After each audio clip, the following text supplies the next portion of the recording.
नमस्कार मंडळी, तुमच्या सगळ्यांचं आपल्या चॅनलवरती स्वागत आहे. बऱ्याच दिवसांनी मोठा व्हिडिओ टाकते. तर आज मी तुमच्यासाठी कुरवड्याचा व्हिडिओ घेऊन आले, रव्याच्या कुरवड्यांचा. तर चला मग सुरू करूया. सुरुवातीला काय करायचं आहे, 3 दिवस तुम्ही रवा भिजवून घ्यायचा आहे.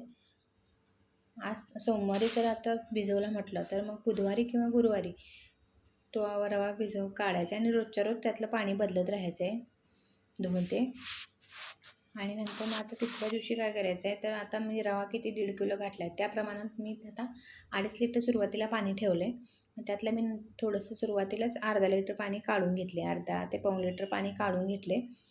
आणि तेवढं पाणी ते उकळत ठेवून त्याच्यात आता चवीनुसार मी मीठ घातले. मीठ आणि यावेळेस तुम्ही खसखस पण ह्याच्यात घातला रव्याच्या कुरवडीत तर छान लागते कुरवडी. खसखस किंवा जिरे म्हणा, भाजलेले जिरेपूड जराशी गबरी वाटली तर चालेल. आणि आता पाण्याला उकळी आल्यानंतर आपण त्याच्यामध्ये हे पीठ वैरणार आहोत. तर एक सारखे धार लावून असं एका हाताने हलवत ते पीठ असं मिक्स करून घ्यायचं छानपैकी. हे बघा, अशा पद्धतीने जराही गुठळी होऊन द्यायची नाही पिठाला.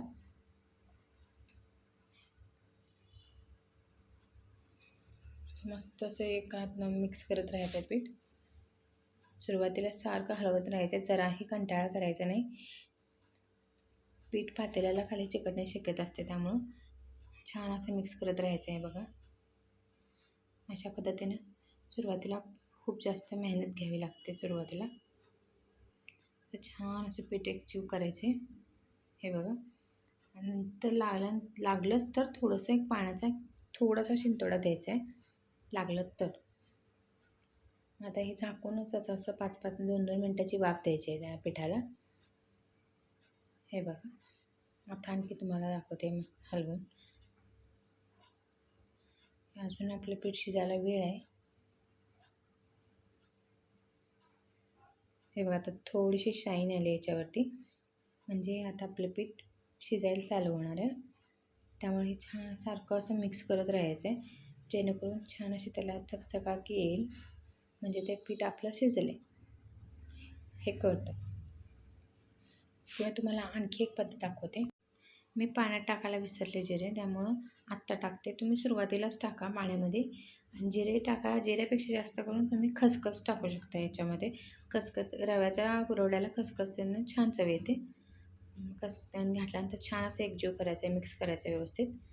आणि नंतर आणखी आपण आता ह्याला आणखी झाकून थोडं शिजवणार आहोत, आणखी 2-3 मिनटे.